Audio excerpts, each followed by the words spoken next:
Ventas de Acauch en el 102.5 FM y radio.uchile.cl.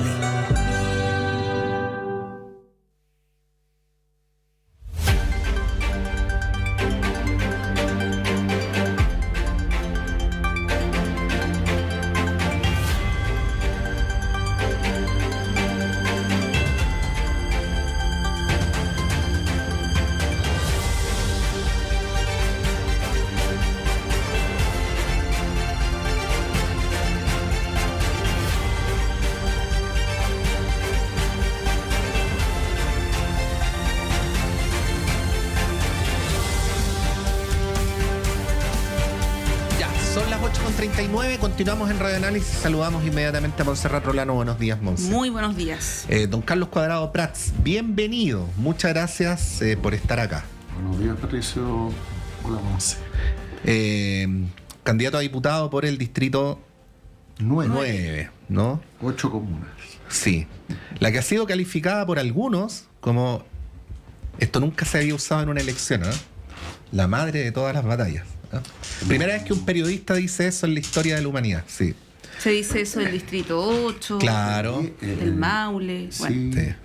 Bueno, y saludamos también al cientista político y profesor de FARUDD, Jorge Cordero. Jorge, nuevamente muy bienvenido. Gracias por ser parte de este espacio plural de conversación.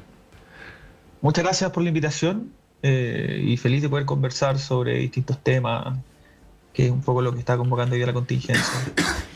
Sí, bueno, bienvenido Jorge, Carlos. Quedan prácticamente 2 semanas para la elección, muy poquito tiempo, y la verdad es que la campaña se intensifica, claramente, marcada también por una agenda política y en el Congreso que también contribuye harto. En ese contexto han surgido declaraciones, cruces con el gobierno principalmente por parte de las candidaturas de oposición, como es natural. Y ayer ocurrió algo que quería partir preguntándoles cómo lo ven, si le otorgan alguna gravedad o importancia, que es que uno de los representantes del comando de Evelyn Matei, el exdiputado Diego Paulsen, quien había tenido un perfil bajo las últimas semanas o meses quizás, ¿no? Luego de la incorporación de Juan Antonio Coloma y Juan Sutil, se despacha una frase que ha sido bien comentada y bien criticada, esto de el gobierno de atorrantes. Más allá de lo que pueda decir o no en la Real Academia de la Lengua, sabemos que es un término bien denostativo y bastante clasista, ¿no? Para quienes lo escuchan o lo utilizan, saben cuál es el significado de este término y que además genera una idea de que la candidatura de Evelyn Matei es una candidatura de élite, donde además ella, en todas las encuestas, tiene un apoyo relevante en el segmento ABC1, en cierto rango etario, no tanto en los jóvenes. Por lo tanto, estratégicamente, y ahí les quiero partir preguntando, no pareciera ser una buena fórmula, ¿no? Ayer ella salió como a respaldar esto, también lo hizo Paula Daza durante la tarde. Pero bueno, está instalado el tema. Carlos, quería partir contigo respecto de esta frase y el significado que tiene, ¿no? Más allá que hay muchas palabras y frases que se dicen en campaña, pero esta ha tenido bastantes repercusiones, ha habido reacciones, entrevistas sobre el tema, y bueno, se instala como esta percepción, ¿no? de la candidata de la élite. ¿Cómo ves eso, Carlos, en la recta final ya de la campaña? Bueno, yo creo que esto es una más de los ejemplos múltiples que existen en el último tiempo y en los últimos años de la prepotencia social y la insolencia verbal de la derecha respecto de contrincantes políticos que tienen el derecho a pensar distinto. Hace poquito sucedió lo de Kast, el vocero de Kast, con la cartita que mandó descalificando también, y hoy día salen con esto de los atorrantes. El tema para mí es que, en primer lugar, debieran entender que el peso de la política no está en la virulencia de los adjetivos, sino en la profundidad de los contenidos y en la firmeza de los principios. Y en segundo lugar, yo creo que se sienten con ese derecho, porque nosotros como izquierda nunca hemos respondido con firmeza. Es decir, al parecer leyeron una parte de la Biblia que dice que hay que poner la otra mejilla, pero olvidan que Cristo también echó a los mercaderes del templo a latigazo. Y cuando se golpeó a la presidenta Bachelet, cuando se ha golpeado al presidente Boric, siempre, incluso ayer, el ministro del Interior socialista, tratan de poner paño frío, no escalar el problema, pero quien golpea una vez se acostumbra a golpear permanentemente si es que no hay un paralelo inmediato.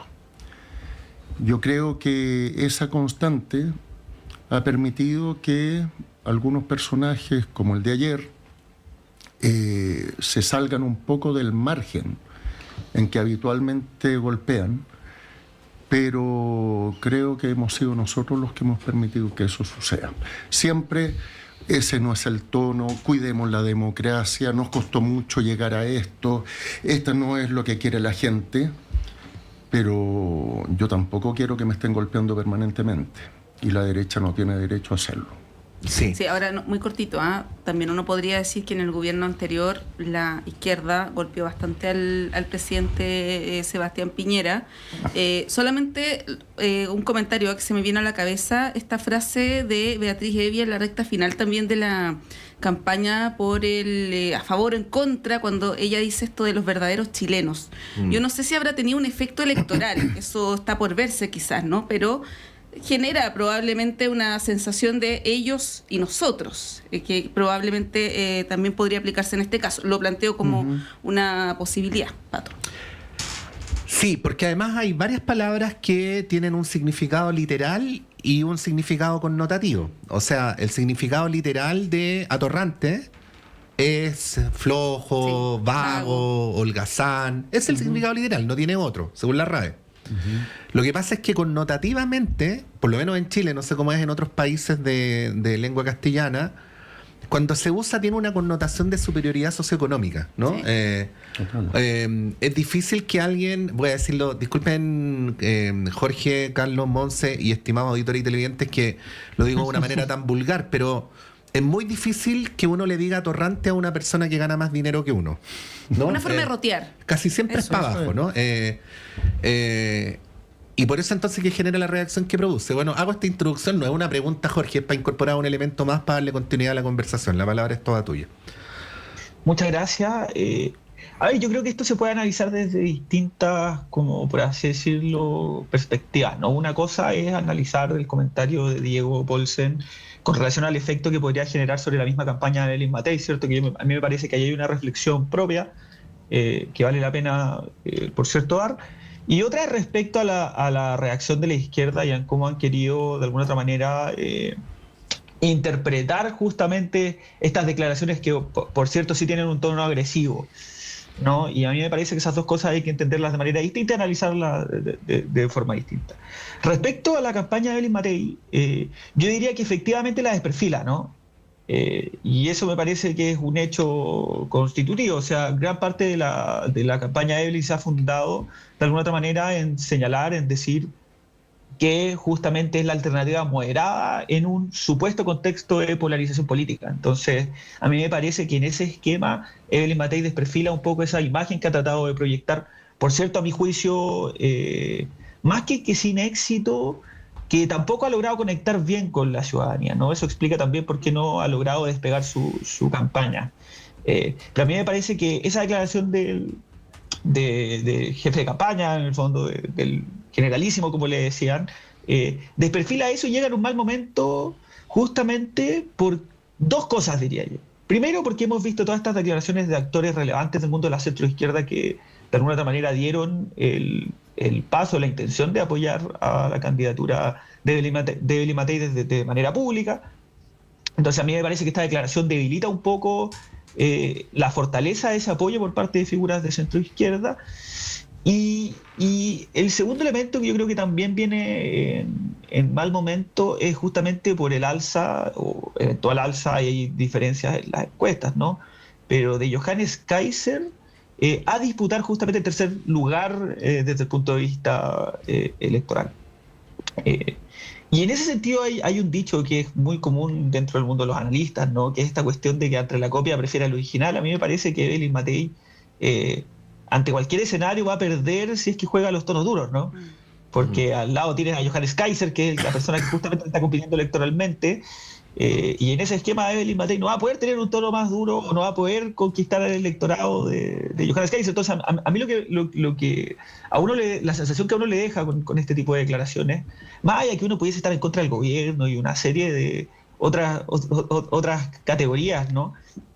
Es que con el poco electorado que ha logrado fidelizar Evelyn Matei en una campaña que ha sido súper difícil para ella, que se ha proyectado muy mal a lo largo del tiempo, pareciera ser que se termina peleando con todo perfil electoral, por así decirlo. Entonces, desde ese punto de vista, yo creo que la declaración es súper criticable en términos incluso estratégicos respecto a la misma campaña. Sí. Ahora, respecto a la indignación por parte de la izquierda, eso también me parece que amerita una reflexión. O sea, en buena hora uno diría que se preocupen por el tono del debate público, ¿no? A mí me parece que en el debate político chileno ha habido una erosión progresiva de cómo se plantean las cuestiones al nivel de debate público. Y a mí me parece que el origen de este problema, y en esto sí quiero ser más o menos tajante, esta es mi lectura, quizá, perdón, quizá no la va a compartir aquí adelante. Perdón, no sé si se cortó la señal. Sí, no, aquí estamos escuchando. Ya, perfecto. Ya.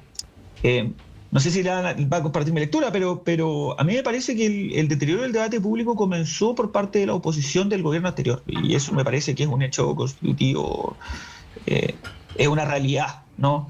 El debate público probablemente de la política chilena está, no quiero decir un nivel demasiado elevado, pero sí habían ciertos principios que se transaban y que se respetaban. Y a mí me parece que el rol que tomó particularmente el Frente Amplio al momento de plantear sus diferencias con el gobierno de Sebastián Piñera, lo que hicieron fue deteriorar progresivamente el debate público.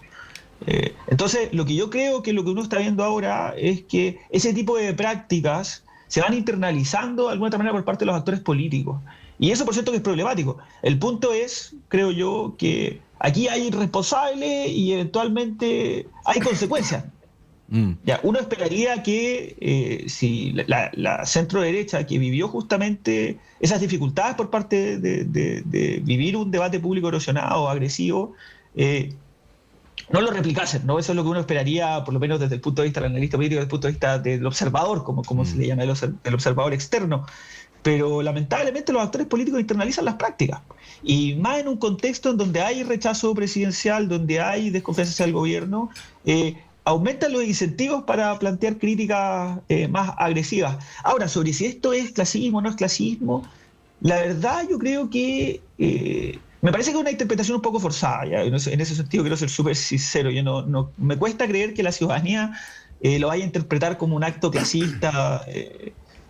Yo pienso que la percepción de la ciudadanía va a tender más hacia verlo como un acto crítico, puede ser agresivo, fuera de tono, pero hacia el gobierno, ¿no? Sí. La pregunta es que si nosotros queremos que eso se institucionalice o no. Y esa es otra pregunta más de índole normativa, pero es otro cuestionamiento eso. Sí, pues era una pregunta que nos hacíamos con el candidato a diputado antes de que empezara el panel. No, una breve apreciación sobre la parte de tu análisis, Jorge, sobre la parte estratégica, ¿no? En lo que tiene que ver específicamente con la campaña de Matei. Coincido plenamente contigo que más duro que Kaiser y Kass, imposible, ¿no? Por el otro lado, en algún momento se jugó como una súper buena señal para la candidatura de Matei esta carta de los exconcertacionistas, pero también desde la derecha se le dijo, bueno, que no gire en torno a eso porque lo que ella necesita es disputar votos en la derecha. Yo no sé si por una cosa de destino o de mal diseño de la campaña, uno termina viendo una desorientación en la campaña, donde los mismos voceros son parte, ¿ah? Si uno mira como el tramo más largo, Monse, de lo que ha sido la candidatura de Matei, muchas veces los voceros han sido más parte del problema que es la solución.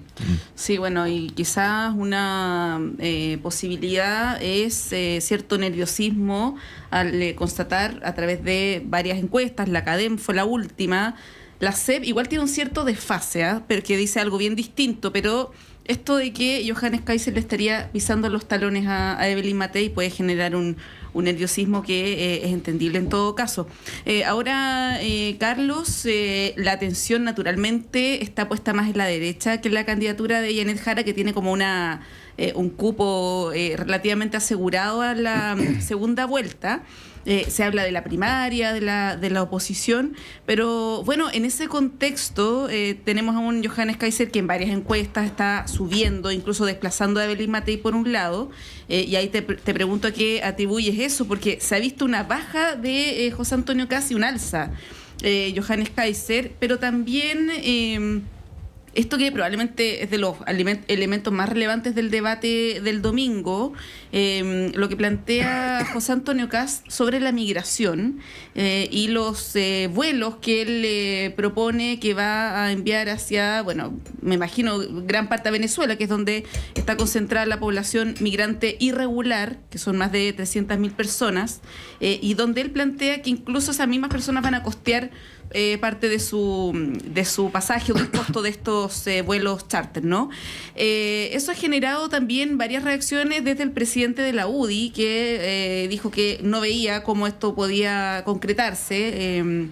Y ayer Janet Jara también habla de un avión imaginario que tiene un destino imaginario, también aludiendo a Venezuela, que evidentemente no va a recibir esos vuelos, claro.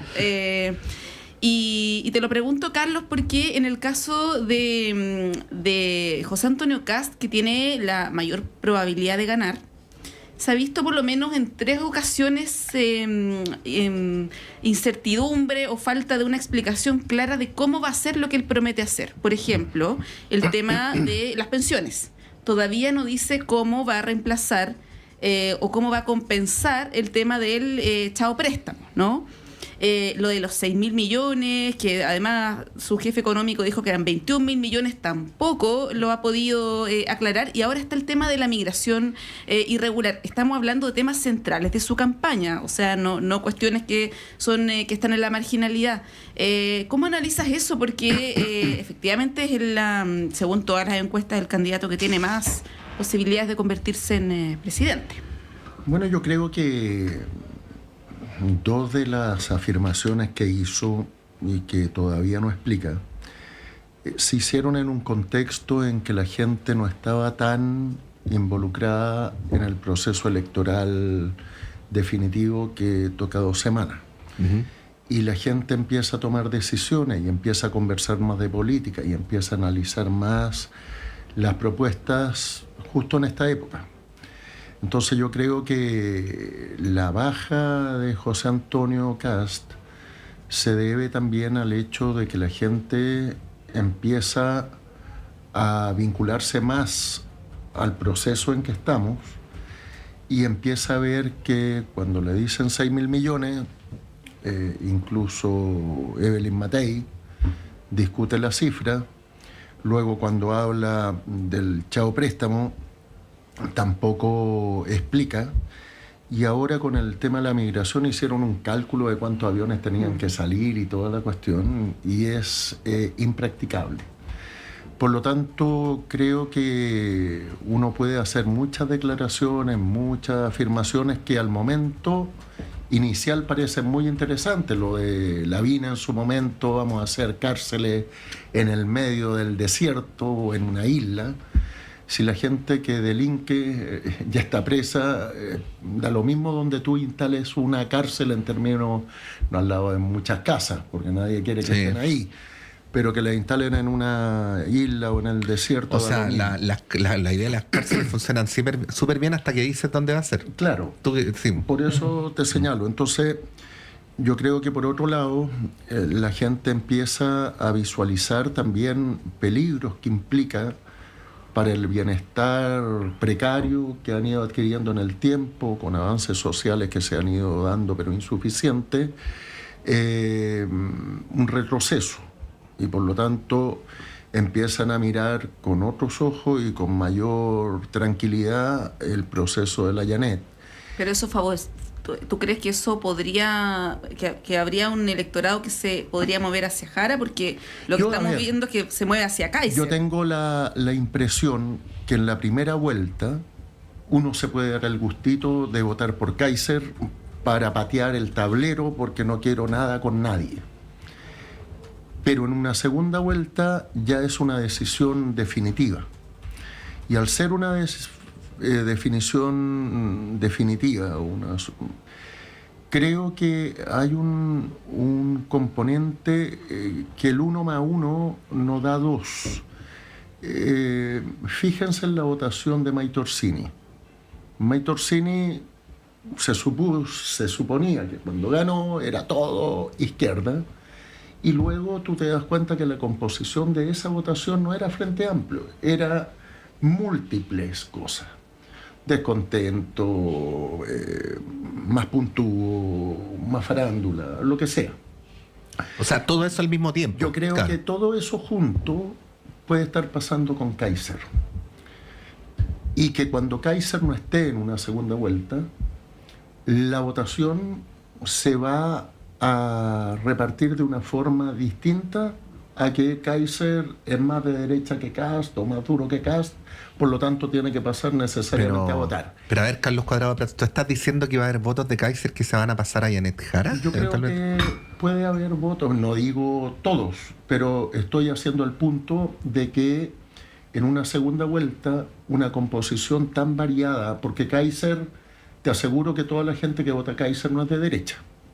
Entonces, claro, votan por Kaiser porque tiene una postura más rupturista, más dura, pero al momento de votar, no digo que se van a pasar todos para uno o para otro, o que se va a repartir igual de un lado para otro, pero los cálculos que se hacen de que Kaiser más Matei más Kast hace el total de la segunda vuelta, no me parece un pensamiento lógico en estricto rigor. Bien, tenemos que irnos a la pausa. Jorge Cordero, te vamos a dejar con la palabra, pero son poquitos minutos, así que a la vuelta retomamos contigo respecto de este movimiento, esta liquidez que se ve también en las derechas de cara a la primera vuelta. Vamos a un breve corte y volvemos en unos minutos.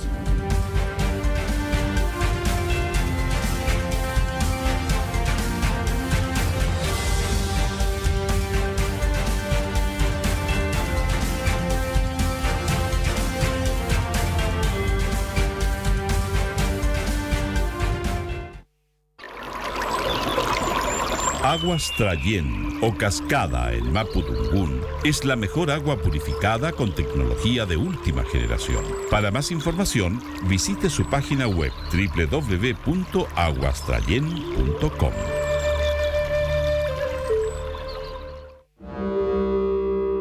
Hola, soy Alessandra Buroto y junto al equipo de Travesías, Arte y Política te queremos invitar a sintonizarnos cada jueves a las 5 de la tarde por el 102.5 de Radio Universidad de Chile.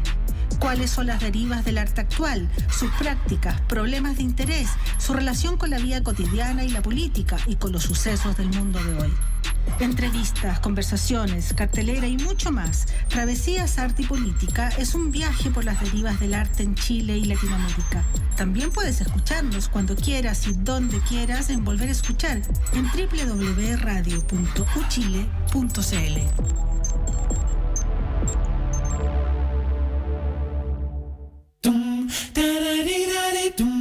Hola, soy Natalia Valdebenito y les quiero invitar a hacer historia juntos. Este sábado 6 de diciembre a las 19:30 horas haremos la primera función de stand-up y comedia en el icónico escenario de Sala Máster. Porque no hay límites ni censura que me detenga. Recuerden, las y los espero el sábado 6 de diciembre a las 19:30 horas en Sala Máster de Radio Universidad de Chile. Entradas a la venta en portaltickets.cl. Más información en salamaster.cl. Hola, soy Hernán Zúñiga y los quiero invitar para que escuchen el Zócalo Nacional desde el 21 de marzo de 1999, luchando por la defensa y difusión de la producción musical de nuestro país. La cita es para los días jueves y viernes a partir de las 21 horas acá en Radio Universidad de Chile. Puede escuchar a través del 102.5 o en radio.chile.cl. Un abrazo de Cordillera.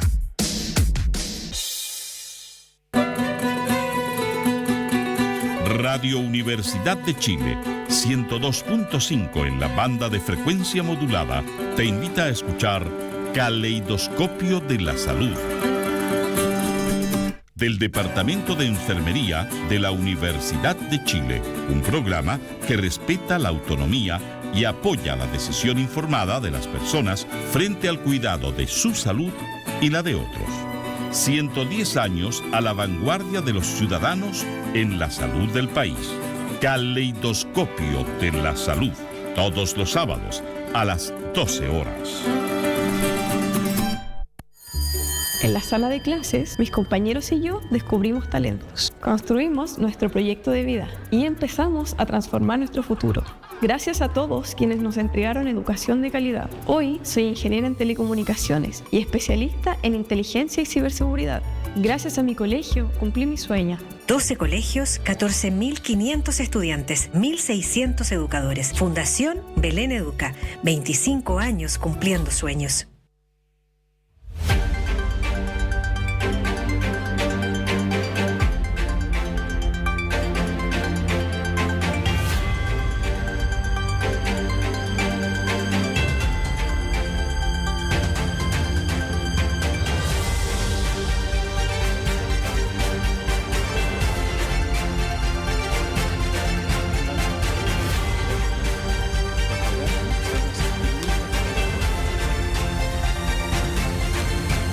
Son las 9:05, continuamos en Radio Análisis y en buena hora la actividad cultural del país y de nuestra Universidad de Chile no para en ningún momento. Ayer estábamos regalando entradas para el ciclo de piano que fue ayer en la tarde y hoy les queremos contar que en la víspera del fin de semana largo se va a presentar un espectáculo especial que va a tener la participación de la actriz Claudia Cabezas, pero al mismo tiempo de la Orquesta Sinfónica Nacional, titulado Gabriela, Tierra, Palabra, Silencio. Hay que recordar que nos estamos acercando al aniversario número 80 de la entrega del Premio Nobel a la poeta o poetisa nacional. Se trata de un programa artístico que tiene músicas de distintos tipos, desde suites de Luis Advis, nuestro gran músico chileno, hasta obras de Maurice Ravel que a través de una curaduría coinciden o son construidas para tributar a Gabriela Mistral. Vamos a entregar 5 entradas dobles para quienes quieran asistir a la función de mañana. Como es víspera de fin de semana largo, es un poquito más temprano la función. Va a empezar a las 7 en punto. Las 5 primeras personas que llamen al 22-977-1579, ¿no? 22-977-1579 van a recibir estas invitaciones cuyos ganadores les comentaremos muy prontamente. Bien, Jorge Cordero, habías quedado con la palabra sobre lo que estábamos hablando en el bloque anterior de las derechas, ¿no? Así que es toda tuya la palabra. Estás silenciado, no te escuchamos. ¿No se escucha? Ahí sí. Ahí sí. Perfecto, excelente. No, primero respecto a las propuestas de José Antonio Cast y un poco las críticas que ha recibido, ha sido sujeto de crítica los últimos, yo diría el último mes particularmente. Si bien creo que hay cierta inconsistencia en la técnica, ¿no? en la viabilidad real de poder llevarlas a cabo, me parece que son medidas que al menos estratégicamente están bien planteadas, ¿no? Por ejemplo, me quiero remitir a los 6.000 millones, que ha sido sujeto de debate. La verdad es que si el día de mañana, hoy día, y esto no lo confundan con alguna preferencia personal, al contrario, pero yo estoy convencido que hoy día yo creo que el próximo presidente de Chile va a ser José Antonio Cast. O sea, si uno mira las encuestas, el desarrollo de las encuestas, etcétera, y cómo se ha ordenado el panorama electoral en el resto de América Latina y las últimas, yo diría, 23 elecciones presidenciales de América Latina, la verdad es que todo parece indicar que José Antonio Cast va a ser el próximo presidente de Chile, ¿ya? Pero yo creo que me cuesta ver que la ciudadanía va a hacer un contability tan directo sobre si cumplió o no con los 6.000 millones, ¿no? O sea, es más una meta. el tipo ideal. Pero si logra recortar 4.000, 3.000, la verdad es que yo creo que la ciudadanía va a estar contenta. O sea, y la gracia de estos tipos de ideales que él ha planteado a lo largo del debate público, más allá de que pudiesen adolecer de técnica, que eso obviamente uno esperaría siempre, técnica en los debates públicos, pero desde hace ya varios años que eso parece estar en el olvido. Me parece que son inteligentes porque tú puedes dar señales tempranas, por ejemplo, en el mismo tema migratorio, ¿no? Tú puedes dar señales súper claras temprano al momento, una vez que llegas a la moneda, puedes dar señales respecto a materias de migración, con una serie de deportaciones, más allá que no vaya a ser las deportaciones masivas que está prometiendo, ¿no? Y eso creo yo que sí va a generar cierta satisfacción a la ciudadanía. Entonces, a mi juicio, ellos lo saben, lo tienen súper claro. ¿Ya? Lo tienen muy claro. Y creo que de cierta manera está blindado frente a las eventuales críticas que le podrían hacer. Porque a mí me parece que al lado contrario, es decir, quien tiene al frente como el principal, como su principal competidor, ¿cierto? Que es Janet Jara, tampoco digamos que es una candidatura que proyecta excesiva técnica. Yo creo que es todo lo contrario también. O sea, a mí me parece que tampoco hay técnica al momento de analizar y entender sus propuestas de campaña. Entonces, la verdad, quien hoy día sí tenía mayor, si se quiere decir, potestad para poder criticarlo, es justamente Evelyn Matei, que sí tenía equipos que pudieron desarrollar, creo yo, de forma mucho más técnica, más depurada cada una de sus propuestas. Pero sabemos que los problemas de Matei en desarrollo de su campaña fueron otros. Entonces, a mí me parece que todas esas críticas que se le pudiese hacer a José Antonio Caz respecto a su inconsistencia, hoy día la verdad es que está bastante blindado. Y por eso me parece que, quizás diferencia un poco lo que se ha sostenido acá en el panel, creo que se ha mantenido bastante estable en las encuestas. O sea, uno lo ve que se mantiene alrededor del 23%. Sí. O sea, 22, 23% y no baja eso, y la verdad es que se mantiene una diferencia de 4 o 5 puntos con el resto de los candidatos de las derechas. Entonces, y yo he visto que eso en los últimos 2 meses, la verdad es que no ha variado. Sí. ¿No? Respecto a Janet Jara, era esperable la distancia porque obviamente concentra la figura del mundo de las izquierdas, entonces es esperable que hoy día tenga esa diferencia. Aparte que también hoy día el gobierno se mantiene alrededor de un 30% de aprobación, entonces es esperable que bordee ese porcentaje, al menos, o sea, es lo esperable, sería muy extraño que no. Y respecto a esta cosa de que si hay votantes dentro de Johannes Kaiser que pudiesen votar por la izquierda, la verdad, obviamente, intuitivamente uno piensa que no, ¿cierto? Que es impensado porque el mundo libertario obviamente tiene una corriente, forma parte hoy día de un movimiento cultural que es mucho más grande. Y yo desde ese punto de vista sí creo que es difícil que alguien que votó por Johannes Kaiser vaya a votar por la izquierda. Pero lo que sí creo, y que es algo que he estado reflexionando el último tiempo, que quizás es una cuestión que amerita, si se quiere decir, reflexionarla más, pero a mí me parece que sí es esperable que personas que eran del mundo de las izquierdas pudiesen encantarse el día de mañana con Johannes Kaiser. Yo lo diría en un efecto inverso, ¿no? Y eso tiene una explicación, y es por la forma en la que el discurso libertario se plantea en el debate público, que es muy similar al de ciertas izquierdas quizás más radicales, ¿no? El libertario, además de ser simplemente una ideología, a mi juicio, cuando uno la analiza filosóficamente, tienen una estructura argumentativa que es muy parecida a la de ciertos actores del mundo de las izquierdas, a la de ciertas ideologías de izquierda. Es decir, te prometen que mediante un conocimiento determinado tú puedes de alguna otra manera resolver los problemas de la sociedad, resolver el mal que está en la sociedad.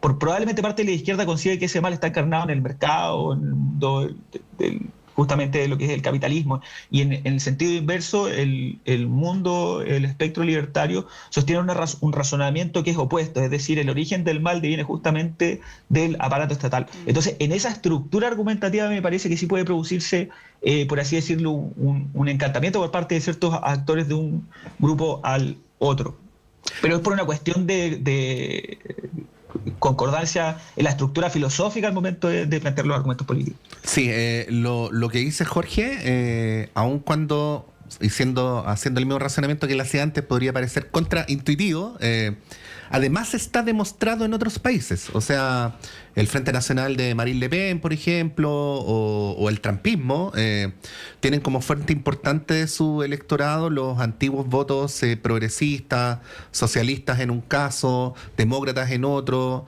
del mundo obrero, de los trabajadores industriales, y así sucesivamente. Por lo tanto, ese paso directo sin estación intermedia media, es algo que también ha sido estudiado en términos de los fenómenos político-electorales en otras partes del mundo.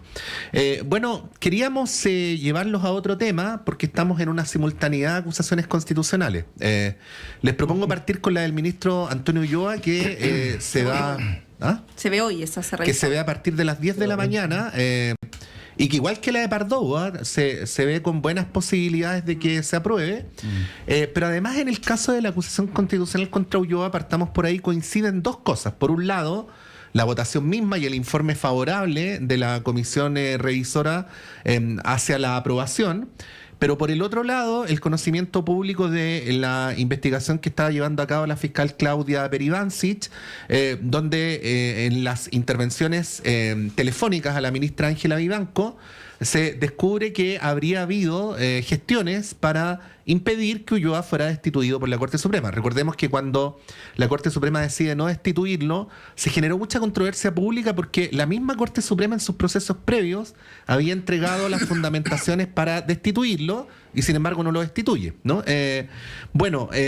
Esto indudablemente funciona como una carambola de vuelta a una Corte Suprema que ha tenido que enfrentar sucesivamente la crisis por la ministra Vivanco, luego la destitución de la ministra cuyo apellido se me acaba de olvidar, a ver si me ayudan. Verónica Sabaj, y ahora lo de Ulloa. Por eso Sergio Muñoz también fue... Y bueno, lo de Sergio Muñoz. Por eso lo de Ulloa fue en su momento difícil de comprender, ¿no? Difícil de digerir. Y ahora puede ser que por una vía indirecta termine finalmente igual siendo destituido el ministro Ulloa. En la comisión revisora, muy cortito, fue bien transversal el voto a favor de la acusación, en contra del ministro Ulloa, digamos. Sí. Jorge, te damos la palabra. Perfecto, bueno, yo creo que aquí la verdad es que las reflexiones que uno pudiese hacer son lugares comunes, ¿no? En el sentido de que es efectivo que, al menos desde mi parecer, procede la razón de ser para una acusación constitucional, justamente por los hechos que tú bien mencionaste. Esto es interesante, sobre todo si uno lo analiza también con el caso del ministro Pardo. La verdad es que yo creo que desde las últimas décadas hemos estado acostumbrados a una mala utilización de la herramienta de la acusación constitucional, ¿ya? Yo creo que el origen de la mala utilización de este mecanismo se da a la acusación que se le hizo en su momento a Yasna Proboste, que fue por razones políticas. Yo creo que ahí empezó el problema de las acusaciones constitucionales, y luego el Frente Amplio, cuando fue oposición al gobierno de Sebastián Piñera, radicalizó la mala utilización de este mecanismo, ¿no? La desnaturalización de la acusación constitucional como una herramienta no para efectivamente hacer responsables a actores cuando operan fuera de lo que les corresponde, sino que simplemente para presionar y molestar a los gobiernos, a quien está al gobierno. Sin embargo, y en este gobierno me parece que la derecha también siguió esa tónica, ¿no? O sea, acusaciones constitucionales improcedentes a una serie de actores solo con el fin de emplazar permanentemente al gobierno. Pero hoy día está sucediendo algo que es interesante, y es que por primera vez se producen dos acusaciones constitucionales que se salen de esa lógica, ¿no?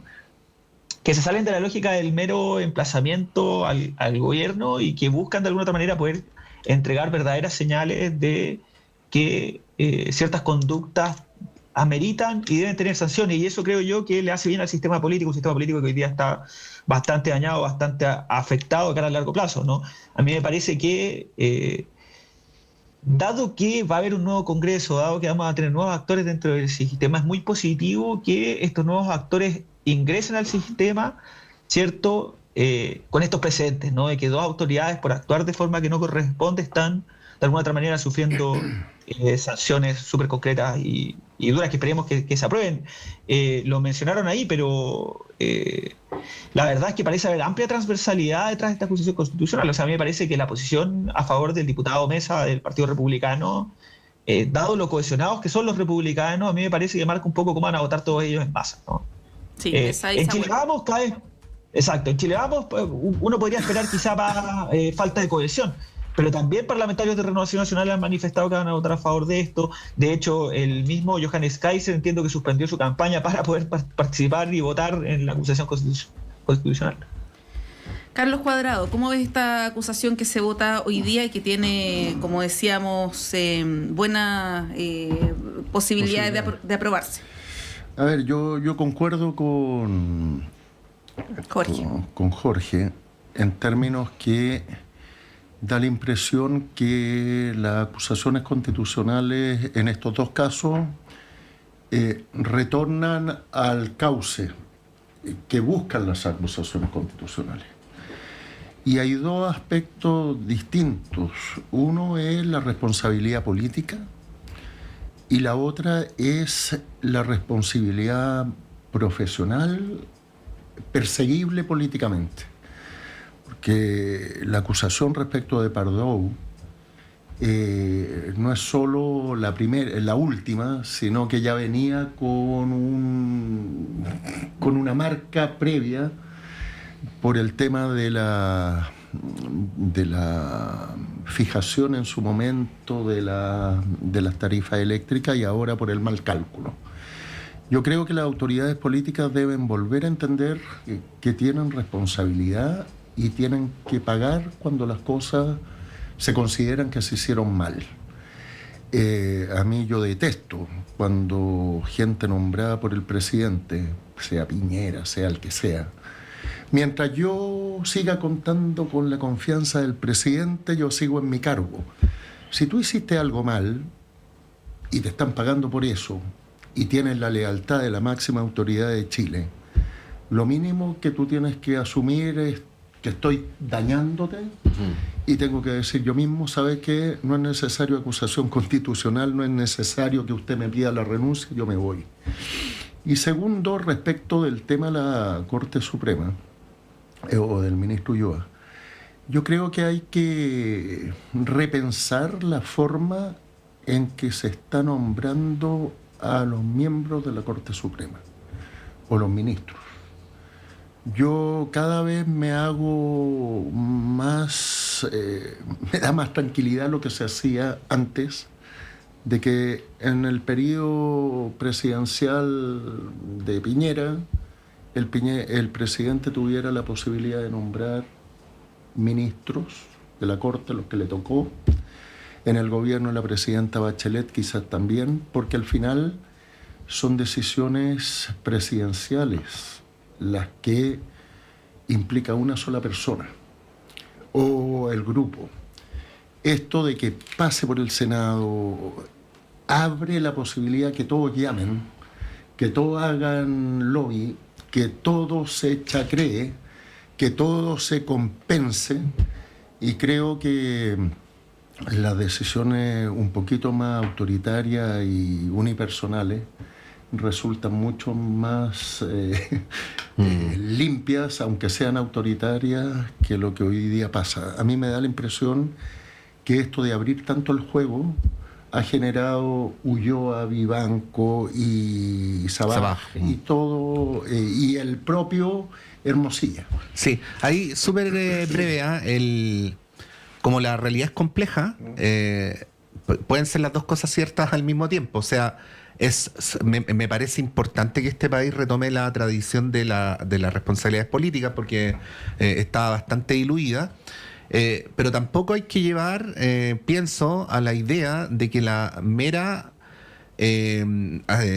asignación de la responsabilidad política a individuos erradica los problemas de las instituciones, ¿no? Esta idea del Cordero de Dios que quita el pecado del mundo no necesariamente opera así, porque a propósito del mismo caso de Ulloa, estamos viendo cómo una ministra de la Corte Suprema destituida precisamente por estas prácticas o su entorno sigue operando después de su destitución para reproducir las mismas prácticas por las cuales fueron destituidos. Por lo tanto, quiero decir, y sin generar un manto de dudas sobre el conjunto de la Corte Suprema, que parece ser que la remoción de 1, 2 o 3 ministros incluso no termina por resolver el problema, que es más complejo todavía que eso, ¿no?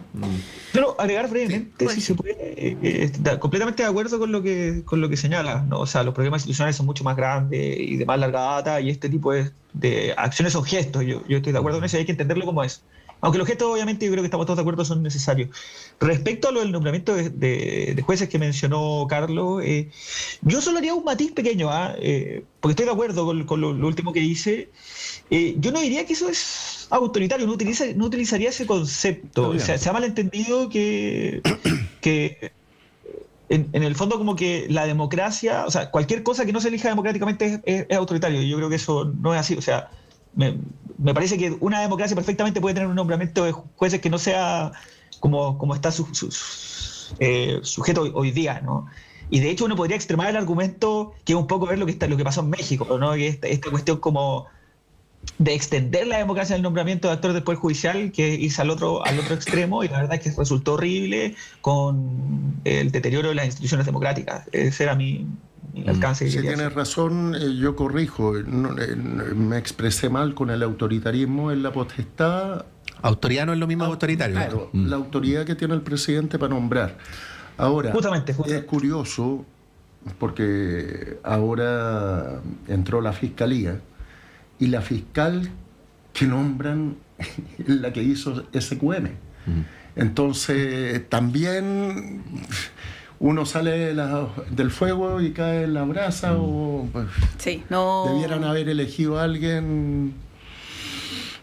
Sí, no abramos el tema SQM porque nos quedan poquitos minutos, Carlos, y quería llevarlos a la otra acusación constitucional que se va a votar probablemente más cerca de la elección del exministro Pardo. Y acá hay dos posiciones que están encontradas, ¿no? La primera es la del gobierno, que no tiene justificación esta acusación porque ya la responsabilidad política se hizo valer, por lo tanto no tendría asidero, y el oficialismo o parte del oficialismo, la mayoría, ha defendido esto, con la salvedad de algunos parlamentarios que yo creo que es interesante de analizar, ¿no? Erika Edo, que ya anunció su voto a favor, que no es estrictamente del oficialismo, pero es uno de los voceros de Janet Jara, ¿no? Y en esta nueva configuración de una suerte de coalición o un intento de coalición o un proyecto de coalición, ahí la democracia cristiana sí está incluida. Y yo leía más temprano la diputada Camila Musante, que si bien es independiente, está en la bancada del PPD, y que también anunció que ella está evaluando aprobar la acusación constitucional. Probablemente haya más votos, porque además en época de campaña y a días de la elección, y habla de una incapacidad del gobierno también de poder alinear a los propios, que yo creo que es llamativo, por lo menos, y lo que le daría un triunfo a la oposición. No sé si hablar de triunfo, yo la otra vez dije la palabra un golazo, y ahí la Francesca Parodi me dijo que no lo compartía, pero sí el hecho de romper la mala racha de acusaciones constitucionales a un par de días de la elección podría ser interpretado como una fortaleza y para la oposición y una debilidad para el gobierno, ¿no? Sí, ahí, Monse, disculpa el autobombo institucional, porque no fue idea mía, pero me gustó mucho nuestro titular para referirse al tema: la novena en la vencida. Claro, ¿no? podría ser el caso. Sí. Carlos, ¿cómo ves esta acusación y desde la perspectiva del oficialismo también, ¿no? Y esta falta de orden interno. Bueno, yo creo que es conocido desde hace tiempo la falta de orden que existe en el oficialismo. No sé si es producto de visiones distintas. Yo creo que hay un tema de base. Yo creo que hace mucho tiempo en Chile se ha ido perdiendo la disciplina laboral en todos los ámbitos. Y cuando esa disciplina laboral o profesional, que va unida a lo moral, se produce en niveles tan altos del Estado, yo creo que es válido como correctivo aplicar este tipo de medidas. Recuerden que hubo una discusión en su momento cuando recién salió, el tiempo que tardó Pardo en ver si salía o no salía. Yo creo que se produce en un mal momento. Se produce porque se mezcla con una elección presidencial. Entonces, si esta discusión se hubiese dado en otro momento, la profundidad de los argumentos quizás serían distintos, y la forma en que la oposición y el gobierno se pondría quizás sería mucho más fácil. En segundo lugar, yo creo que es bueno porque reestablecería quizás los estándares de probidad, de rendición de cuentas y de responsabilidad gubernamental. Es bueno si se aprueba, dice. Si se aprueba. Yo estaba de acuerdo con que el presidente le pidiera la renuncia inmediatamente. Janet Jara también lo hizo en su momento. Pero yo creo que en Chile nos estamos acostumbrando de que el estándar sea bajo, porque nadie sale castigado después de cometer los errores. Entonces creo que de vez en cuando, y si sale positiva, yo creo que sería como una muestra de restitución de niveles de exigencia que deben cumplir las autoridades políticas cuando están en esos cargos. Carlos, se deduce de tus palabras que si estuvieras en la Cámara, como es tu pretensión, votarías a favor. Sí. Jorge. No, agregar, a mí me parece que si hay algún ministro que merece una acusación constitucional o que la merecía, de todas las acusaciones que se han hecho, yo creo que es Pardo. O sea, y por negligente, esa es la palabra que yo creo que vale la pena utilizar. Recordemos lo que pasó en agosto del 2022, ¿no? Cuando estaba, que quizás esto es un poco lo que estaba mencionando Carlos, cuando sucedió el problema del descongelamiento de las tarifas, ¿cierto? En su momento, mediante la ley 21.472, se ordenó al Ministerio de Energía, de alguna otra manera, cuando esto fuese ley, sacar 2 decretos en un plazo alrededor de 90 días que descongelase las tarifas eléctricas, esto de alguna otra manera para no contraer más deuda que después iba a afectar al precio del consumidor, ¿no? Y la verdad es que el desempeño del ministro Pardo tardó alrededor de 9 meses, más de 9 meses en poder sacar algunos de los decretos. Otro de los decretos se demoró más de 9 meses, cuando eran 90 días. Entonces, lo que uno ve con ese hecho es que había el cumplimiento de una ley, y eso ya creo ameritaba acusación constitucional. Eso es abiertamente negligencia. ¿Y por qué no se le hicieron pagar las responsabilidades políticas en ese momento? La verdad es porque el ministro fue a negociar a la comisión en el Congreso, a la Comisión de Minería y Energía, y acordaron de alguna otra manera sacar un nuevo proyecto de ley que ampliara los plazos, y esto fue el año 2024, si mal no recuerdo. Entonces, fue la comisión la que blindó de alguna otra manera por medio de una negociación al ministro. Pero a mi juicio ya el 2022 correspondía hacerle una acusación constitucional, porque de verdad era una persona que operó con negligencia en un tema altamente sensible. Entonces, lo que vemos hoy día, creo yo, que es justamente el error de cálculo, ya es la verdad, la consecuencia de una serie de malas actitudes al interior del ministerio. Y yo tiendo a pensar, además de lo que menciona Carlos respecto a la responsabilidad pública y la contabilidad, que por cierto es muy importante, es que también hay que cuidar el Ministerio de Energía. Yo creo que Chile se ha caracterizado por tener una política energética, una política de Estado. Si eso es una de las pocas cosas en las que Chile ha logrado desarrollar en el tiempo una política de Estado, es decir, algo que trascienda a cada gobierno, fue en materia energética, ¿no?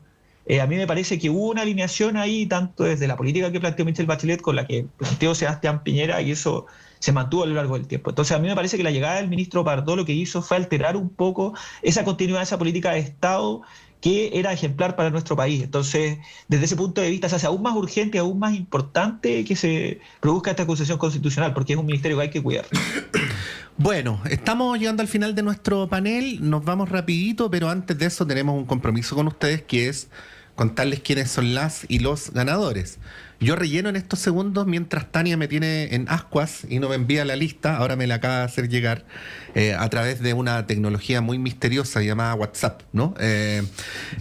Aminé Ferkovic, Juan Salamé, Astrid Donoso, Claudio Canales, Yérica Trujillo son los ganadores para esta función, que recordemos va a ser mañana a las 7 de la tarde en punto, en nuestra gran sala sinfónica. Digo nuestra porque es de la Universidad de Chile, pero como es la universidad pública, le pertenece al conjunto del país. Así es que vayan y disfruten de este concierto de homenaje a Gabriela Mistral, y también de este lugar donde se escucha mejor que en ningún otro de nuestro país. La música, quiero decir. Carlos Cuadrado, muchas gracias por haber estado esta mañana. Muchas gracias por la invitación. Jorge, muchas gracias como siempre, que tengas un buen día. Muchas gracias por la invitación, que estén súper bien. Vamos a un breve alto y a la vuelta Claudio Medrano con ustedes para más conversaciones.